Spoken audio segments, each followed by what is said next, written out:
Good afternoon. Today, as I try and get my background here of Mexican flag, today I'm going to re-teach the Mexican national era. You took a test on this, and we took 2 grades. This first part is going to be for that first grade, which is on Mexican independence, to help you with that. So let me get right to it.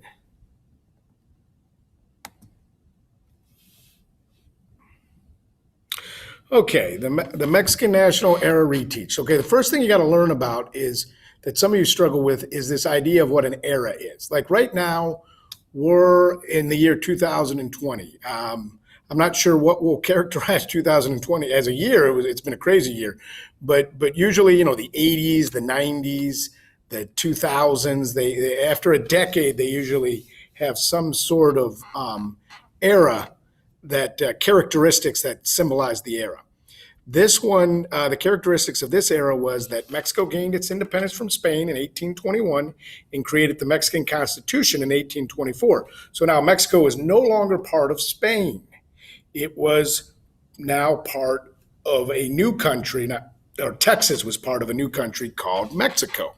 Anglos, or white people from America, began to colonize Texas. The empresarial system was established. So those 3 main things characterize the era, and we'll talk a little bit about those. Okay, so Father Hidalgo. This first part is about Mexican independence. So in America, the founding fathers, one of the main ones is often considered George Washington. Well, in Mexico, the founding father of Mexico, the inspiration to the revolution was Father Hidalgo. He didn't live long enough. He was executed by the Spanish royalty, I guess you could say. The Spain was still in charge at that point, and the people in charge did not like his grito that inspired the revolution. So Father Hidalgo is known as the father of Mexican independence. What you got to understand about the Mexican independence, let me move my picture out of the way here. What you got to understand about it is that, wait for this bell, it was Mexico versus Spain, okay? And sometimes students get a little bit confused on that. It was Mexico versus Spain. Here's the Spanish flag, and that was what the state of Texas and what we know as the country of Mexico was under the rule of Spain at that time. And then during this independence, they'll become the country of Mexico. So we first got to understand that. So it's Mexico versus Spain. But during this time, there was no Mexico. So they called themselves the Republican Forces. I added the word Mexico so that you knew who was on which side. So it was the Republican Forces versus the Spanish Royalist Army. So the Royalist Army was who was in charge at this time. And there was an expedition called the Gutierrez-Magee expedition. And they lost the Battle of Medina, which was a big battle that these guys fought.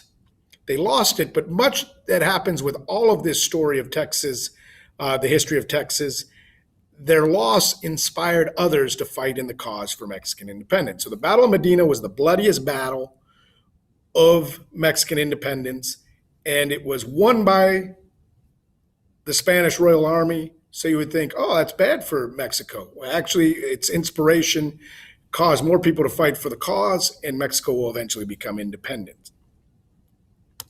Okay, so now now that they've become independent in 1821, how do all these Anglos get to Texas, and how does Texas become what it becomes?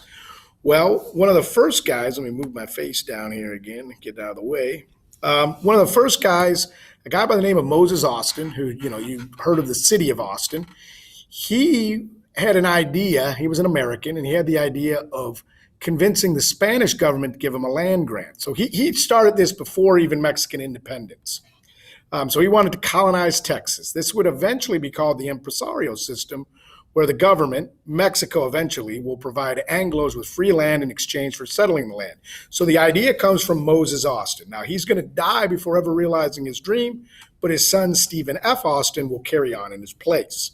So the empresarial system was the idea that they would give these people free land and they would bring people with them, and there were rules and regulations to it that they had to abide by, and that's how they're going to get colonized. And Moses Austin was kind of the first one to bring this to the attention of the Spanish and eventually the Mexican government, and it's called the impresario system.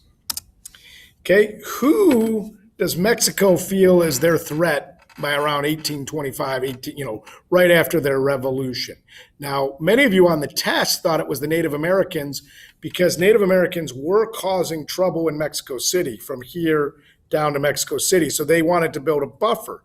But really, if we're looking at the context of the world at this time, the big threat to Mexico was always going to be the United States, which made it kind of interesting that they allowed all of these Anglos to come in to their country. Now, they may have thought that they would be on their side at the end because they granted them land grants. But they wanted to settle this area for economic reasons and different reasons. But but their biggest threat at this time of the new Republic of Mexico was going to be the United States, just due to their size and the fact that they're kind of in the way. The United States is going to want to colonize all the way to the Pacific Ocean, and Mexico's in the way. Okay, and then that's the end of part one. Part two will be next. So this one, I'm going to make an Ed puzzle out of this, and you will be able to take this to improve your grade or to relearn. Thank you very much.